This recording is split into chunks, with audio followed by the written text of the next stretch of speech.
Hello বন্ধুগণ বান্ধবীগণ, good morning everyone. তো সকাল সকাল মানে স্নান করে কপালে তিলক দিয়ে এখন যাচ্ছি আমি দোকানে, তাই জন্য রেডি হচ্ছি।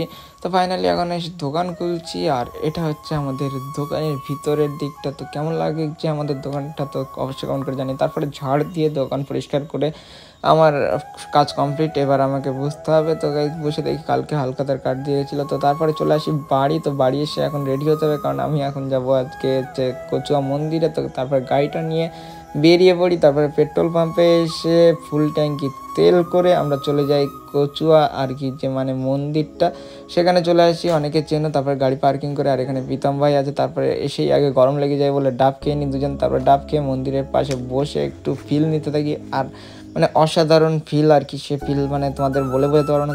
তারপর আমরা ডিসিশন নিলাম যে এখান থেকে আমরা আবার যাবো চাকলা মন্দির। বাট এই ব্লগে যদি দেখা যায় ভিডিওটা অনেকটা বড় হয়ে যাবে। তো নেক্সট ব্লগ আসছে খুব তাড়াতাড়ি। বাই।